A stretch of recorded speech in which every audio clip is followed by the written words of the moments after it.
Video دیکھنے سے پہلے ہمارے چینل کو سبسکرائب کریں اور بیل آئیکن کو پریس کریں تاکہ تمام ویڈیوز کے نوٹیفیکیشنز آپ کو سب سے پہلے ملیں۔ ہماری تمام ویڈیوز کو سیکوینس کے ساتھ دیکھنے کے لیے پلے لسٹ کو وزٹ کریں۔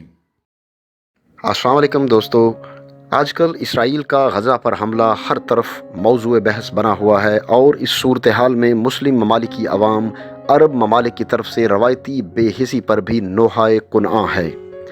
لیکن اس ساری صورتحال میں مرحوم و مغفور ڈاکٹر اسرار احمد کی طرف سے 90 کی دہائی میں کی جانے والی پیشن گوئیاں پھر سے سامنے آنا شروع ہو گئی ہیں، اور ان کی اس موضوع پر کی جانے والی تقاریر پھر سے وائرل ہو رہی ہیں۔ اپنی ایک ایسی ہی تقریر میں ڈاکٹر اسرار احمد مرحوم فرماتے تھے کہ خراسان کے علاقے سے فوجیں چلیں گی، سیاہ علم برآمد ہوں گے، اور کوئی طاقت انہیں روک نہ سکے گی، نہ ان کا منہ پھیر سکے گی، یہاں تک کہ وہ سیاہ جھنڈے ایلیا میں جا کر نصب کر دیے جائیں گے۔ اور ایلیا حضور صلی اللہ علیہ وآلہ وسلم کے زمانے میں یروشلم کا نام تھا۔ گویا یہ جو بیت المقدس عربوں کے ہاتھ سے نکلا ہے، پہلے بھی یروشلم عربوں کے ہاتھ سے نکلا تھا، لیکن اسے عرب واپس نہیں لے سکے تھے، بلکہ ایک اجمی کرد یعنی صلاح الدین ایوبی نے اسے واپس لیا تھا۔ عربوں میں دم نہیں رہا تھا، عیاشیوں کی وجہ سے کھوکھلے ہو چکے تھے۔ پھر ڈاکٹر صاحب نے علامہ اقبال کا شعر سنایا، میں تجھ کو بتاتا ہوں تقدیر امم کیا ہے، شمشیرو سنا اول تاؤسو ربا باہر۔ یہی وجہ ہے کہ تاتاری یلغار کے بعد عربوں کی حکومت ختم ہو گئی، اور بغداد میں ایسا ہی ہوا۔ منگولوں نے آخری عباسی خلیفہ کو محل سے نکالا اور کھال میں لپیٹ کر گھوڑے کی سمو تلے کچل کر مار ڈالا۔ عرب معزول کر دیے گئے تھے، لیکن اب جب عربوں کو دوبارہ سہارا ملا، آسرا ملا، لیکن اب بھی انہوں نے کہیں پر اسلام قائم نہیں کیا۔ کوئی روس کا غلام بن گیا تو کوئی امریکہ کا، کسی نے اس کا ساتھ دیا، کسی نے اس کا ساتھ دیا۔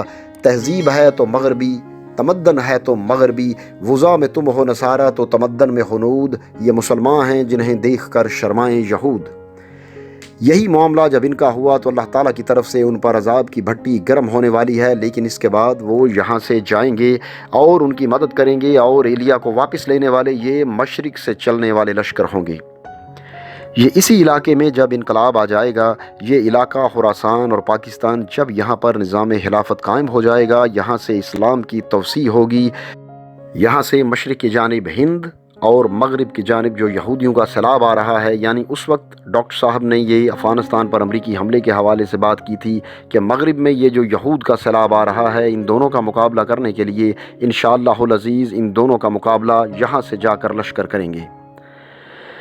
ویسے تو ہندوستان پر کئی لشکر آئے، لیکن در حقیقت اسی وقت جب عالم اسلام میں وہ بھٹی دہکے گی، اسی وقت یہاں انقلاب آ چکا ہوگا۔ ایک طرف یہاں سے مدد کے لیے لشکر جائیں گے جو عربوں کی مدد کریں گے، حضرت مہدی کے جھنڈے تلے لڑیں گے، حضرت مہدی کی حکومت کو مستحکم کریں گے۔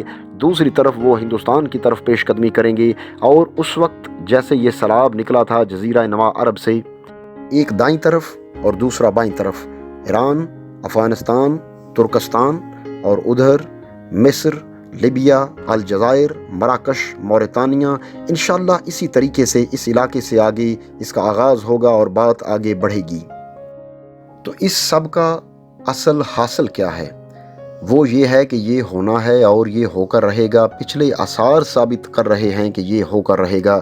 حضور اکرم صلی اللہ علیہ وآلہ وسلم کی احادیث بتا رہی ہیں کہ یہ یہیں سے ہونا ہے۔ ہوا صرف یہ ہے کہ ہم بھٹک گئے، ہمیں اپنی منزل یاد نہیں رہی۔ ڈاکٹر صاحب فرماتے ہیں کہ میں بہرحال ان لوگوں میں سے ہوں جنہوں نے نعرے لگائے تھے کہ پاکستان کا مطلب کیا، لا الہ الا اللہ۔ ڈاکٹر صاحب نے کہا کہ 1946 میں قائد اعظم نے مسلم اسٹوڈنٹس فیڈریشن کے جس اجلاس سے خطاب کیا تھا، ضلع حصار سے جو 2 وفود آئے تھے ان میں سے ایک میں تھا۔ میں نے بہرحال اس تحریک میں بھی حصہ لیا ہے، ایک ننھے کارکن کی حیثیت سے۔ پھر حالات کو اپنی آنکھوں کے سامنے بدلتے دیکھا، ہم کہاں سے کہاں جا پہنچے۔ ضرورت صرف اس بات کی ہے کہ آج ہمارا حال یہ ہے کہ آج ہماری قیادت اور سیاست ان لوگوں کے ہاتھ میں ہے۔ وہ فریب ہردہ شاہین کے پلا ہو کر گسوں میں، اسے کیا خبر کہ کیا ہے طب و تاب جاؤ دانا۔ ان کی تہذیب مغربی یعنی ہمارے حکمرانوں کی، ان کی ذہنیت مغربی، ان کی وضع قطع مغربی، ان کا تمدن مغربی، ان کی سوچ مغربی، ان کے سارے اعتبار مغربی، لہٰذا ان سے کوئی بھی ایسی امید رکھنا کہ یہ اسلام کے لیے کچھ کریں گے، یہ ایک بے معنی سی بات لگتی ہے۔ تو دوستو اگر یہ ویڈیو آپ کو اچھی لگے تو اسے اپنے دوستوں کے ساتھ ضرور شیئر کریں اور کمنٹ سیکشن میں اپنی رائے کا اظہار بھی ضرور کریں۔ اس کے علاوہ چینل پر نئے آنے والے دوستوں سے گزارش ہے کہ اگر ابھی تک انہوں نے ہمارا چینل سبسکرائب نہیں کیا تو سبسکرائب کرتے ہوئے بیل یعنی گھنٹی کے نشان کو بھی دبائیں تاکہ ہماری علمی، ادبی اور تاریخی ویڈیوز کے نوٹیفیکیشنز باقاعدگی سے آپ کو ملتے رہیں۔ اگلی ویڈیو آنے تک ہمیں اجازت دیجیے۔ اللہ حافظ۔